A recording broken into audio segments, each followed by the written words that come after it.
बहुत सारे स्टूडेंट्स ऐसे होते हैं जो यूपी स्कॉलरशिप का फॉर्म फिलअप किए होते हैं और उनका फॉर्म यानी कि स्टेटस जो है वो verified recommended by district scholarship committee करके आ जाता है, यानी कि उनका पूरा डाटा सही है, उनका फॉर्म वेरीफाइड हो गया है। अब वो ये सोचते हैं कि मेरा पैसा 100% आएगा ही आएगा, लेकिन ऐसी बात नहीं है। इस केस में भी वेरीफाइड होने के बावजूद भी आपका पैसा वगैरह कभी कभी नहीं आता है।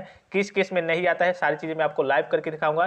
चाहे आपने कोई भी फॉर्म फिलअप किया होगा, फ्रेश फॉर्म फिलअप किया होगा, रिन्यूअल फॉर्म फिलअप किया होगा, चाहे आपकी कोई भी कास्ट कैटेगरी होगी, SC ST general OBC minority, यहाँ पे थोड़ा सा समझ लीजिएगा कि SC ST के बच्चों को कभी कभी छूट मिलता है कि अगर उनका उस साल नहीं आया है तो नेक्स्ट ईयर में जब पैसा भेजा जाता है उसके साथ ही उनका पैसा भेज जाता है, लेकिन जनरल OBC माइनॉरिटी के साथ ऐसा नहीं होता है। ठीक है, चलिए मैं एक स्टूडेंट का आपको लाइव करके दिखा रहा हूँ कि क्यों उनका पैसा नहीं आया था, वेरीफाइड होने के बावजूद भी क्या समस्या आती है। तो जैसे कि यहाँ पे यूपी स्कॉलरशिप ऑफिशियल वेबसाइट है, यहाँ पे स्टेटस के ऑप्शन पे आपको आ जाना है। अगर आपको प्रीवियस ईयर का किसी का चेक करना होगा, उनका आया था वेरीफाइड होने के बावजूद या फिर नहीं आया था, क्यों नहीं आया था, क्या रीजन मेंशन है, और यहाँ पे देखिए registration number, date of birth और कैप्चा फिलअप करना होता है, फिर सर्च के ऑप्शन पे क्लिक करना होता है। अब सारी चीजों को फिलअप करने के बाद यहाँ पे सर्च के ऑप्शन पे क्लिक करता हूँ मैं। अब जैसे इस पे क्लिक करूंगा आपका जो पूरा डाटा होगा प्रीवियस ईयर का वो ओपन हो जाएगा। ठीक है, अब यहाँ आप देखिए छाप तारीख सबसे ऊपर आपको दिखा देगा। ठीक है, कौन सी डेट में आप चेक कर रहे हैं, 9/3/2024 की डेट में ये चेक किया जा रहा है और इनका प्रीवियस ईयर का स्टेटस है। और इनका स्टेटस देखिए verified recommended by district scholarship committee भी है, वेरीफाइड बाय बैंक भी है, हर एक चीज कंप्लीट है, फिर भी इनका पैसा नहीं आया है। क्यों नहीं आया है?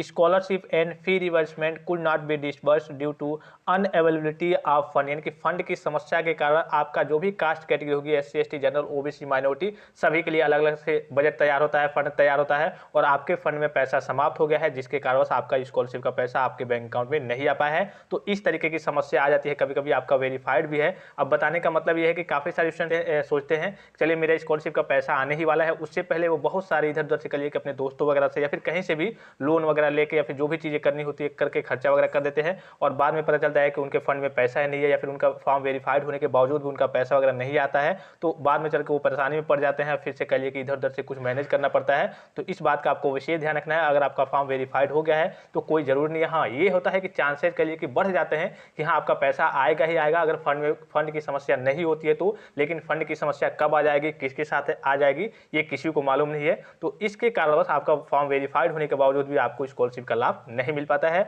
और इसके लिए आप कुछ कर भी नहीं सकते कि हाँ कहीं दौड़ धूप करेंगे तो मेरा पैसा वगैरह आ जाएगा। जब फंड में पैसा ही नहीं आपके तो आपको स्कॉलरशिप का लाभ नहीं मिल पाएगा। आई होप कि वीडियो आपको इन्फॉर्मेटिव लगा होगा। और भी कोई जानकारी चाहिए तो आप कमेंट बॉक्स में कमेंट करके पूछ सकते हैं। फिलहाल इस वीडियो में इतना ही, इजाजत दीजिए, धन्यवाद, थैंक्स फॉर वॉचिंग, मिलते हैं नेक्स्ट वीडियो में।